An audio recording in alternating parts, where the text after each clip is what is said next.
Welcome to Pat's Cast. I'm Brad Whitaker. Good to be with you again. No intros. These are some rapid fire videos this weekend, and we'll get into some longer form podcasts after the draft is over. But the Patriots have made their second pick in the 2025 NFL Draft, selecting Ohio State running back TreVeyon Henderson at 38th overall. And we're all kind of wondering, Are the Patriots going to still address positions of need? Yesterday on the podcast, I talked about wide receivers and edge rushers, and I was thinking that's probably what they'll prioritize, right? We all know the lack of weapons Drake May has beyond Stephon Diggs and kind of Hunter Henry.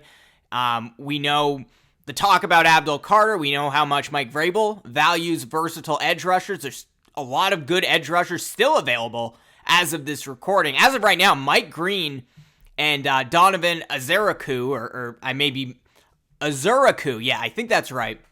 They're both still on the board. Probably not when the Patriots select again, but it was always a mystery whether the Patriots would address their positions of need. Again, there's no real glaring holes at this point. I would argue free safety might be one, but nothing glaring. It's just about getting better players. Are they going to address receiver, or another offensive lineman, or an edge guy? Or are they just going to take the best player available? And that's what they're doing here. And it also leads me to believe that in their remaining picks, it could go anywhere. They're just going to take the best guy on the board. And TreVeyon Henderson, in my opinion, was clearly the best guy on the board at that point in time. The guy who was on all of our minds was Jaden Higgins, the wide receiver out of Iowa State. Big body, potential boundary X guy, was taken off the board within a couple of picks with Houston. So he wasn't available. So the Patriots just took the best guy, and that was TreVeyon Henderson, a very, very solid running back. Only 5'10", so he's undersized, but 202 pounds. So he's got a thick frame to him. And what you're really looking at here with this selection in the short term, I know a lot of people are wondering, how's this going to impact Ramondre Stevenson, Antonio Gibson? In the short term, I don't think any of those guys are getting cut. I'm not super confident in that. Ramondre Stevenson with his fumble problems last year, how good of a fit is Antonio Gibson with Josh McDaniels and what Mike Vrabel wants to do? Maybe those guys, one of those guys, will be gone, but in all likelihood, I think they're going to stay on the roster, and TreVeyon Henderson is slowly going to work his way into that primary three-down back type role, which if you're taking a player early in the second round, you want him to be that guy. So this idea that he's going to be strictly a third down back who's really good pass blocker, can pick up the blitz easily, he's going to do a lot more than that. That said, as a rookie, I see that as his primary role. We know Josh McDaniels, how much he values these types of running backs, what he's done over the years, particularly with the Shane Vereen's of the world, and of course with James White and what he did in those last couple of Super Bowls.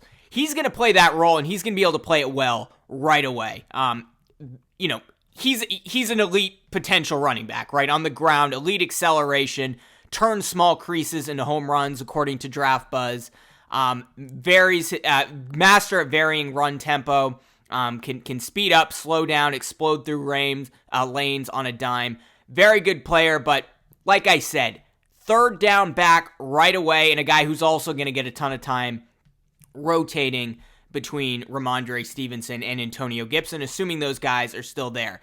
He is, from everything that I've read, and I was reading this a few hours ago before they even took TreVeyon Henderson, he is the best pass-blocking running back to enter the NFL in 20 years, allegedly. Pretty good at 5'10", right? The fact that he can pick up nose tackles or linebackers or blitzes and do things like he's just an incredible player that is going to be a real weapon for Drake May, not just in the running game and allowing him to do play action and keeping defenses on their toes, keeping them guessing, but as just a good pass catcher. He had averaged 11.1 career yards per reception, so he's going to be able to fit that James White role right away. Again, I don't think this means Ramondre Stevenson is being demoted right away, nor Antonio Gibson, but I think those three will be splitting time fairly evenly, especially if he's coming in more of a third down type role. But you hope long term that TreVeyon Henderson can become a primary 3-down back, and I see a lot of Kenneth Walker in him. Similar frame, similar size, similar burst and speed, can be a decent pass catcher, better blocker. I really like this pick. Was shocked they took a running back, but again, I think this is what's going to happen the rest of the way. I think the Patriots are just going to take the best player available, and they have the luxury of doing that. That's part of the reason you take Will Campbell at 4th overall. Left tackle, we've been talking about it for 6-7 years now. They plugged the hole, and the rest of the way, yeah, kicker's important, but you're not going to take a kicker at this point in time. Free safety is important. As I mentioned, you can probably find a free safety in the next round or later down the road. They can just take the best player available at this point. Now, what are the weaknesses? Why is TreVeyon Henderson the 4th-ranked running back? Why is he going in the 2nd round in a very deep running back draft? It's not deep at most positions, but it is deep at running back. Well, let me just say, in a normal draft, if that isn't so deep at running back and deeper at other positions, which this draft is not, he would probably be a 1st-round player. So Patriots are getting 1st-round value here with a running back. Now, he's like 40th on most of the big boards that people are putting together. I've seen him between 30 and 40 typically. But that's just because of the value of taking a running back, which, of course, is the most dependent position in the NFL. You need good blocking lanes in front of you, and you can have the best running back in the world. Ashton Genty didn't always have the best O-line in front of him at Boise State, but he can make it work, but still had some good blocking in front of him from time to time. Patriots now have the luxury to take a running back at this point in time, but again, why is he not, we know Ashton Genty is potentially a generational talent, but why are Omario Hampton, why is Caleb Johnson ahead of him on big boards? Why was Keyshawn Judkins, his teammate, actually taken ahead of him? Kind of a bigger bodied running back, Judkins is.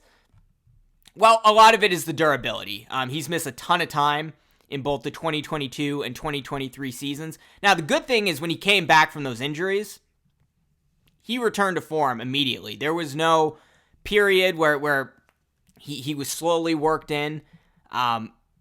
He was the same guy as soon as he got back from both of those injuries. In fact, he got better. He built a thicker frame, and that's how he became such a great blocker at Ohio State. Some of his other weaknesses, according to Draft Buzz, can get too fancy in the backfield at times, leading to negative plays when simpler north-south cuts were available. So yeah, he can get a little fancy at times. Despite solid blocking technique, his frame limitations show up against larger rushers who can overwhelm him with pure power. He's 5'10", 200 pounds. Of course, that's going to happen. Tends to bounce runs outside too quickly when faced with interior pressure rather than trusting his inside landmarks. That's coachable. And route tree remains relatively basic, mostly wheels and checkdowns without much nuance in breaking routes or option patterns. That's definitely something they're going to have to coach him up with, especially with a dynamic quarterback like Drake May.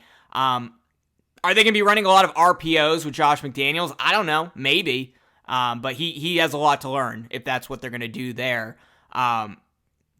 James White certainly had a decent route tree. So that's something that can be coached up pretty easily, and Josh McDaniels is really good at that stuff. So overall, I give this grade a B+. I was eyeing some of these edge rushers. I guess one of the big questions is, why didn't they take an edge rusher? Well, they've addressed defense a bunch, so perhaps that's why, or they're just taking the best player available, as I said. And why not a wide receiver? Were a ton of great wide receivers. I know Jaden Higgins was off the board, but they could have taken his teammate Jalen Noel, who has like Tyreek Hill type skills.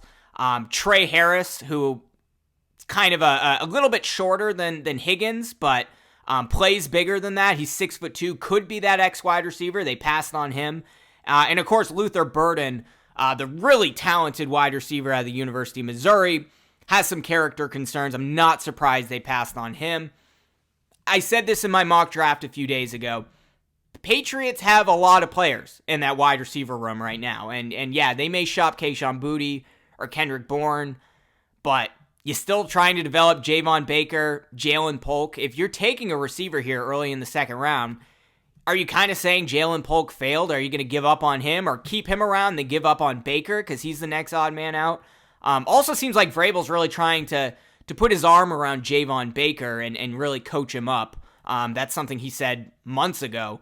So I think the Patriots are still going to try to develop these guys, especially now that you have Josh McDaniels back there. Maybe that's not something Patriots fans want to hear because I know everyone wants another weapon at wide receiver. But look, you got Stephon Diggs, you got Mac Hollins, who I think is a very solid receiver, a very solid addition, also a different type of receiver than we've seen in New England these last few years. Demario Douglas, not a bad number 3 slot receiver option. And Kayshon Boutte, Kendrick Bourne, Jalen Polk, Javon Baker, all battling for those spots. You take a receiver here, it gets a little bit messy, and I don't know. You're going to have to move. I think you have to move some guys regardless, but I just don't see it being as big of a priority, especially now that we're out of the first round. And, it's a coin flip on if these receivers are going to work out. And Jalen Polk, the coin showed up on the wrong side last year. So that's why I think they're ultimately just going to take best player available. That said, in my mock draft, I had the Patriots trading back up late into the second round, not late into the first round, late into the second round. They have 2 third-round picks, so they would have to get rid of one of those, and I think one of their fourth-round picks.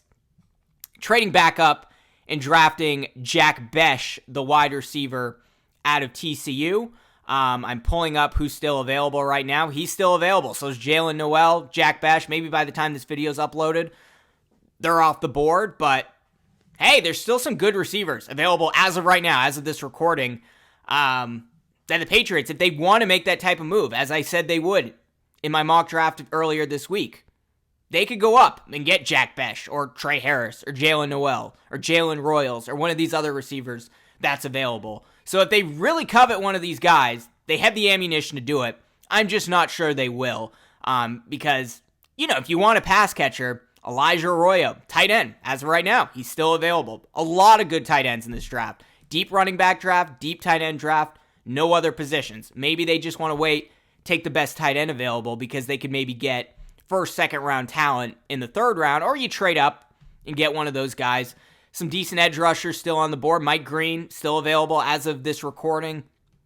There's a lot that the Patriots could do if they're willing to package some of those picks and move up late in the second round. That's a lot easier to do and a lot less costly than moving up into the late first round, as we've been talking about for the last few months. I didn't see them doing it, but I think them potentially moving up here in the second round could happen. So I'm going to wrap up this podcast right now, get this video uploaded, and we'll be back with at least one more podcast this evening. And of course, we'll be around for day 3 of the draft. So you're not going to want to miss it.